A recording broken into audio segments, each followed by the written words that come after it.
So the U.S. Supreme Court ruled that, they're basically taking the side of Monsanto.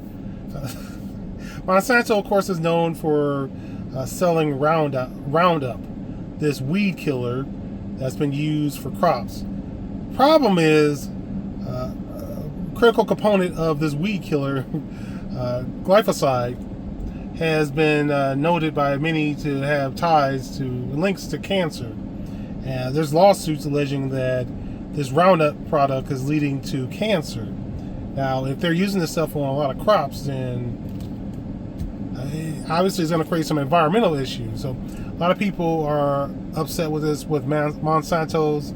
They've been operating like this for a long time. They've been criticized for a long time. But the U.S. Supreme Court sided with Roundup, the makers of Roundup, and it's just clear as day. It's so clear that the system is not on the people's side. It's so obvious, man.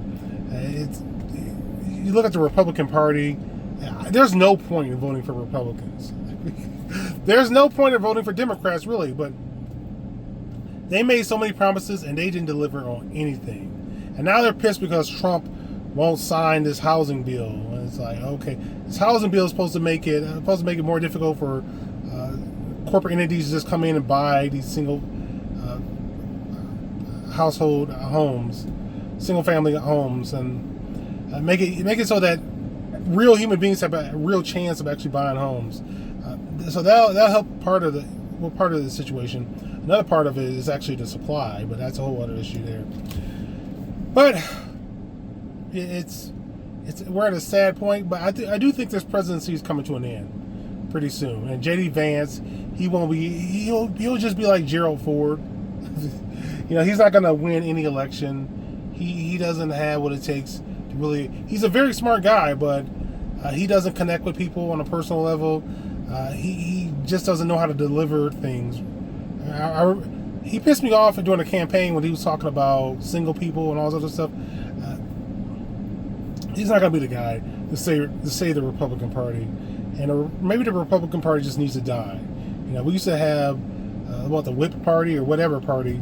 We had a number of political parties before, and they went away.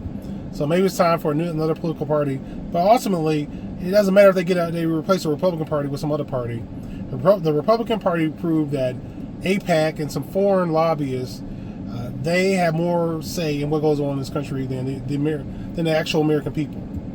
So if we end up with a new political party, it'll be the same as all these other political parties, unless we really address some of the core issues, the foreign interests. But that's what we really need to do if we want to see some big changes. But anyway, Fox News, they're reporting on apparently Mayor Mandati's candidates won some critical races in the New York area. Okay, that's going to be an argument we're going to hear towards this election on the Republicans. If you don't vote Republican, the radical left is going to take over and all this stuff. Is like, you guys had Congress, you had the House of Representatives, you had the U.S. Senate, you had the President of the United States. Okay, the presidency, what the hell did you do?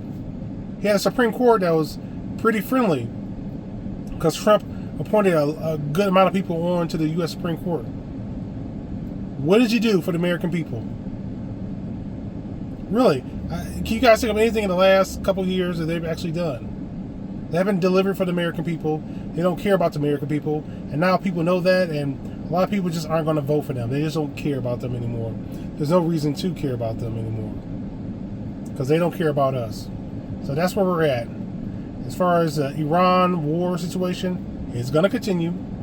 I don't believe anything that these officials are telling us. It'll be interesting to hear those recordings. Apparently somebody was in the White House Situation Room recording those conversations when Trump and his team was talking about how to protect him from the Epstein files. And there's some heinous stuff in the Epstein files, even the stuff that's been released. Can you imagine what they're hiding? Can you imagine what they're actually hiding? Because some of that stuff they're talking about Trump getting involved in auctions of underage individuals and uses his finger to examine. I'm not going to go into any details. He's innocent until proven guilty, everybody. There's basically allegations in those Epstein files. But of course, he hasn't been proven in court. And he'll never have a day in court. And those, not a real day. It's really interesting. They spent all that time prosecuting him for BS charges when they should have been focusing on some really serious stuff. But now it's time to really do some serious prosecution. There's no accountability. The guy has not released all of the Epstein files. That's a clear violation of the law. And, until Republicans actually show some teeth, it won't matter. Apparently, there was some type of meeting with Trump and the U.S. Senate, members of the Senate. And apparently, there was some yelling going on. Okay. I don't care about yelling. I care about action. Is this man fit to do the job? Is he violating the law? Is he fit to be president of the United States? The man could barely stay awake during press conferences. Either he's fit or he's not. If he can't do the job, he needs to be removed. I don't want to hear about any yelling. Okay, what are you actually going to do? Otherwise, I don't take you seriously. And the Republican Party, I stopped taking them seriously a while ago. So, all right, guys, share your thoughts.